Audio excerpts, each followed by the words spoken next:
L'injustice. Qu'est-ce que c'est? Comment cela peut influencer votre vie? Qu'est-ce que l'injustice?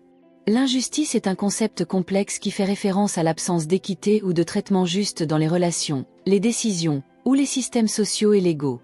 Elle se manifeste lorsqu'il y a un déséquilibre entre les droits, les opportunités, ou les ressources disponibles pour différents individus ou groupes. Cette notion peut se décliner en plusieurs formes, économiques, sociales, politiques, judiciaires, etc. Par exemple, l'injustice peut se traduire par des discriminations, des abus de pouvoir, ou encore des inégalités flagrantes entre les individus. On distingue généralement deux types d'injustice. 1. L'injustice distributive. Elle concerne la répartition inégale des ressources, des biens et des privilèges dans une société. Quand certaines personnes ou groupes ont davantage de ressources, argent, éducation, santé que d'autres, on parle d'injustice distributive. 2. L'injustice procédurale. Elle touche les processus de décision.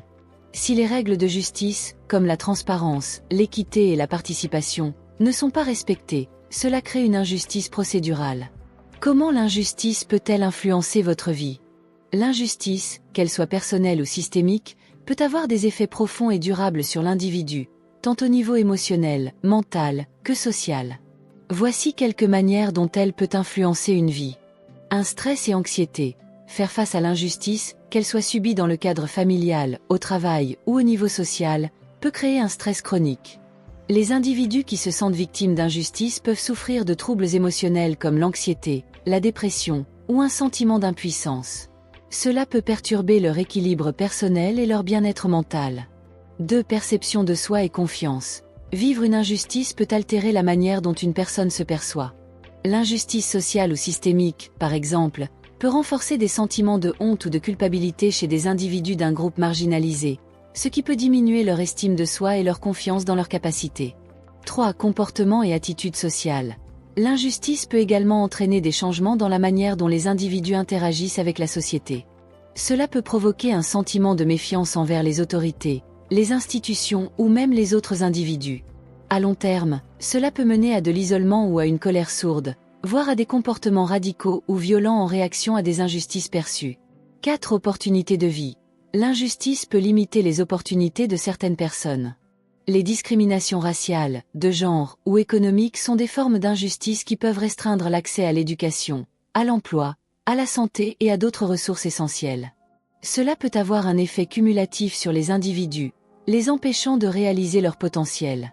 5. Effet sur la société dans son ensemble. Les injustices collectives, comme les inégalités sociales ou la répression politique, peuvent affaiblir le tissu social et mener à des divisions profondes dans la société. L'injustice à grande échelle peut inciter des mouvements sociaux, des révoltes ou des changements radicaux qui reconfigurent l'ordre établi. Cela montre comment l'injustice personnelle, lorsqu'elle est vécue à une échelle collective, peut influencer les grands changements sociaux et politiques. La quête de la justice. Résister à l'injustice et ses conséquences. Face à l'injustice, beaucoup choisissent de lutter pour la rétablir. Cela peut prendre la forme d'actions individuelles, comme défendre ses droits, ou collectives, comme se joindre à des mouvements sociaux ou des actions juridiques. La résistance à l'injustice, qu'elle soit pacifique ou non, est une réponse humaine à l'inacceptable, cherchant à redonner à chacun ce qui lui revient.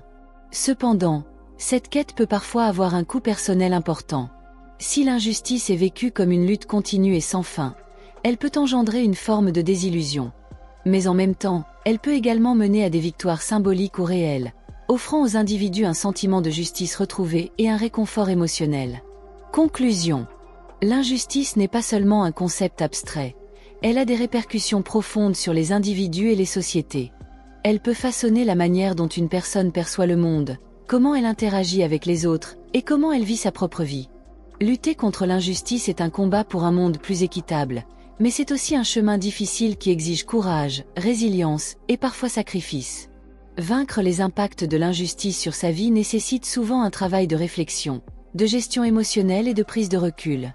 Voici quelques exercices pratiques qui peuvent aider à surmonter les effets de l'injustice, à réduire le stress émotionnel et à restaurer un sentiment de contrôle et de justice dans sa vie. 1. Pratique de la pleine conscience. Mindfulness. La pleine conscience consiste à être pleinement présent dans l'instant, sans jugement. Cela peut être particulièrement utile pour gérer les émotions négatives liées à l'injustice, comme la colère ou la tristesse. Exercice. Asseyez-vous dans un endroit calme et fermez les yeux. Respirez profondément et concentrez-vous sur votre respiration, en prenant des inspirations et des expirations lentes. Et lorsque des pensées négatives, liées à l'injustice surgissent, laissez-les passer sans y attacher d'émotion. Observez-les simplement et revenez à votre respiration.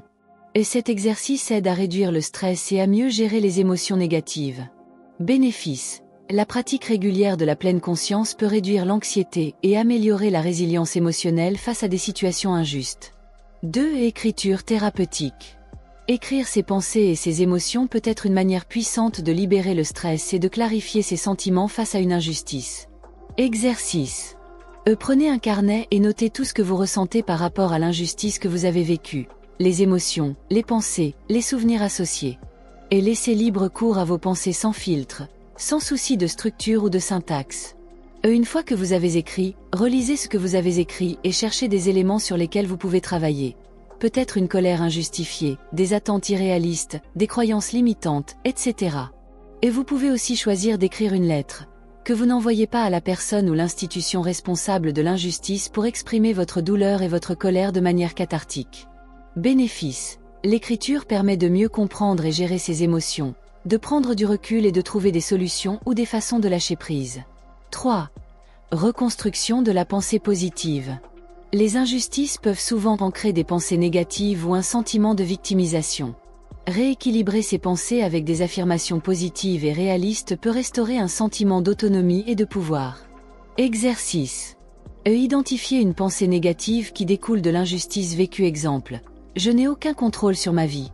Remplacer cette pensée par une affirmation plus positive et réaliste. Exemple. Bien que j'ai traversé une injustice, j'ai le pouvoir de changer. Abonne-toi à la communauté L'Art de Réussir pour beaucoup plus de conseils de vie saine.